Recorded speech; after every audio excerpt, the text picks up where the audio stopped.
Lugares malditos.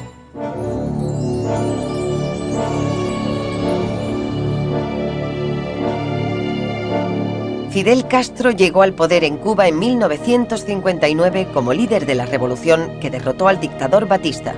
El ascenso de Castro y sus contactos con la Unión Soviética inquietaron enseguida a Estados Unidos. Tras intentos encubiertos para derribarlo, un embargo económico y el fracaso de la invasión de Bahía de Cochinos por exiliados cubanos en abril de 1961, se llegó a un aterrador enfrentamiento. Para los rusos fue la crisis del Caribe, para los cubanos la crisis de octubre y para Estados Unidos y sus aliados la crisis de los misiles de Cuba. Lo más cerca que ha estado el mundo de una guerra nuclear. La tensión creció cuando Estados Unidos desplegó 15 misiles nucleares Júpiter en Turquía. Con un alcance de 2.400 kilómetros, amenazaban a Moscú directamente. Los rusos reaccionaron de inmediato y el 14 de octubre los aviones de reconocimiento norteamericanos constataron que se estaban construyendo plataformas de lanzamiento de misiles en Cuba. Las fotografías fueron mostradas a John F. Kennedy, que había sucedido a Eisenhower. La escalada de tensión se convertiría en un bautizo de fuego para el presidente de 44 años de edad. Kennedy convocó una reunión del Comité Ejecutivo del Consejo de Seguridad Nacional. Descartando un ataque aéreo preventivo y resistiendo las presiones de la Junta de Jefes de Estado Mayor para una invasión, Kennedy decidió que lo mejor era imponer un bloqueo naval a Cuba. Aunque atendiendo al derecho internacional, el término cuarentena sustituyó al de bloqueo. Durante unos cuantos días, el ministro de Asuntos Exteriores soviético, Andrei Gromyko, negó la presencia de misiles en Cuba. Pero los aviones de reconocimiento U-2 confirmaban que 4 bases no solo estaban construidas, sino que ya eran operativas. El presidente de la Unión Soviética, Nikita Khrushchev, tachó la cuarentena de acto de agresión, y los cubanos, sin dejar de trabajar en las bases, se preparaban para una invasión estadounidense. El 25 de octubre la crisis llegó a su culmen cuando Estados Unidos estableció el grado de alerta DEFCON 2 por primera vez en la historia, y los soviéticos no daban muestras de retirada. El 27 de octubre Castro estaba preparado para luchar y había dirigido una carta a Khrushchev solicitando un ataque preventivo contra Estados Unidos. También ordenaba que todas las armas antiaéreas cubanas dispararan a cualquier avión de Estados Unidos. Previamente esa orden era solo para grupos de 2 o más aviones, pero Khrushchev mantuvo la calma y al día siguiente difundió un mensaje por Radio Moscú ofreciendo una nueva solución para la crisis. Proponía retirar los misiles de Cuba si Estados Unidos accedía a retirar los Júpiter de Turquía, aunque Turquía siguiera insistiendo en que quería que se quedaran. En la siguiente reunión del Consejo de Seguridad Nacional, Kennedy forzó el acuerdo con Khrushchev, aunque sus consejeros no estaban de acuerdo, pues creían que debilitaría a la OTAN y a Turquía. A mediodía del 27, un U-2 fue derribado en Cuba, incrementando la tensión. Pero Kennedy, aun habiendo afirmado que si eso sucedía lanzaría un ataque, no lo hizo. Al final de la jornada, Estados Unidos tenía redactada una carta para la URSS proponiendo la retirada de las armas de Cuba a cambio del levantamiento de la cuarentena y de la promesa de no invadir Cuba. No se mencionaba a Turquía, pero hubo un acuerdo extraoficial en el que se decidió el desmantelamiento voluntario tras el fin del enfrentamiento. Estados Unidos no esperaba una respuesta positiva a su propuesta, pero gracias a la intervención de las Naciones Unidas, a las 9 de la mañana del 28 de octubre, Khrushchev difundió otro mensaje por Radio Moscú accediendo a desmantelar los misiles y devolverlos a la Unión Soviética. La crisis había terminado, aunque muchos creyeron que se claudicó. Pero considerando lo cerca que estuvo el mundo de una guerra nuclear, dañar unos cuantos egos fue un precio muy bajo.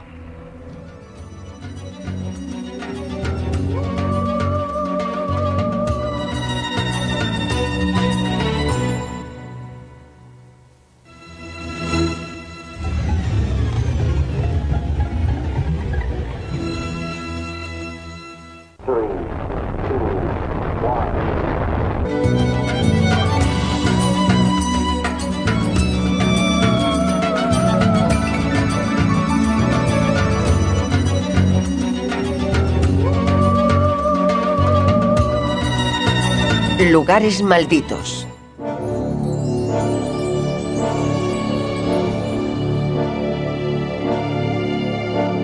Fidel Castro llegó al poder en Cuba en 1959 como líder de la revolución que derrotó al dictador Batista.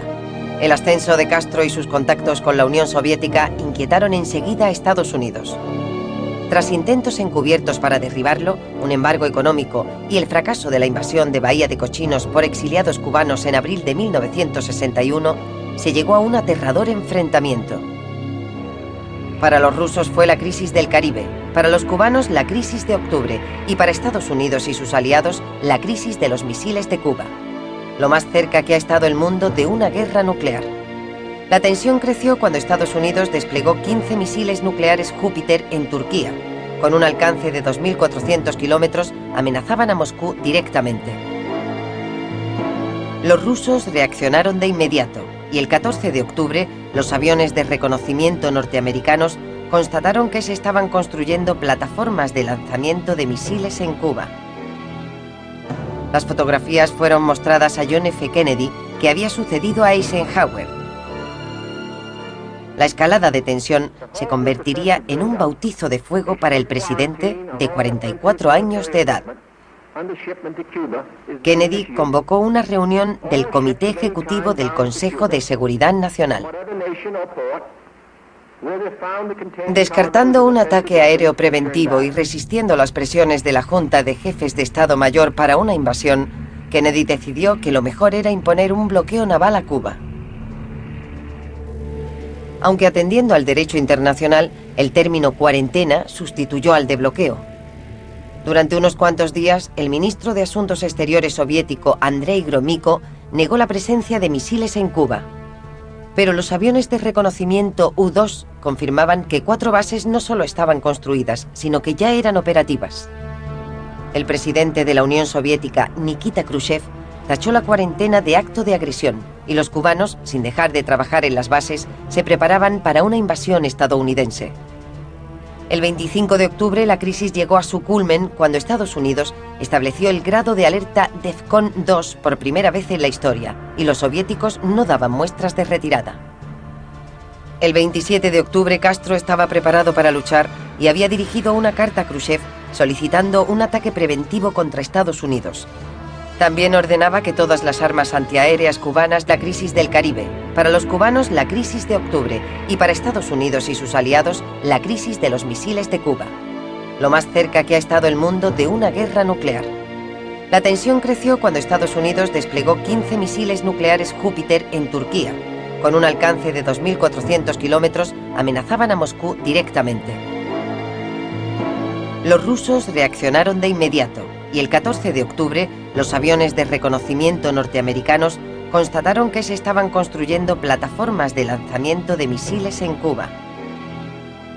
Las fotografías fueron mostradas a John F. Kennedy, que había sucedido a Eisenhower. La escalada de tensión se convertiría en un bautizo de fuego para el presidente de 44 años de edad. Kennedy convocó una reunión del Comité Ejecutivo del Consejo de Seguridad Nacional. Descartando un ataque aéreo preventivo y resistiendo las presiones de la Junta de Jefes de Estado Mayor para una invasión, Kennedy decidió que lo mejor era imponer un bloqueo naval a Cuba. Aunque atendiendo al derecho internacional, el término cuarentena sustituyó al de bloqueo. Durante unos cuantos días, el ministro de Asuntos Exteriores soviético, Andrei Gromyko, negó la presencia de misiles en Cuba. Pero los aviones de reconocimiento U-2 confirmaban que 4 bases no solo estaban construidas, sino que ya eran operativas. El presidente de la Unión Soviética, Nikita Khrushchev, tachó la cuarentena de acto de agresión, y los cubanos, sin dejar de trabajar en las bases, se preparaban para una invasión estadounidense. El 25 de octubre la crisis llegó a su culmen cuando Estados Unidos estableció el grado de alerta DEFCON 2 por primera vez en la historia, y los soviéticos no daban muestras de retirada. El 27 de octubre Castro estaba preparado para luchar y había dirigido una carta a Khrushchev solicitando un ataque preventivo contra Estados Unidos. También ordenaba que todas las armas antiaéreas cubanas dispararan a cualquier avión de Estados Unidos. Previamente esa orden era solo para grupos de 2 o más aviones, pero Khrushchev mantuvo la calma y al día siguiente difundió un mensaje por Radio Moscú ofreciendo una nueva solución para la crisis. Proponía retirar los misiles de Cuba si Estados Unidos accedía a retirar los Júpiter de Turquía, aunque Turquía siguiera insistiendo en que quería que se quedaran.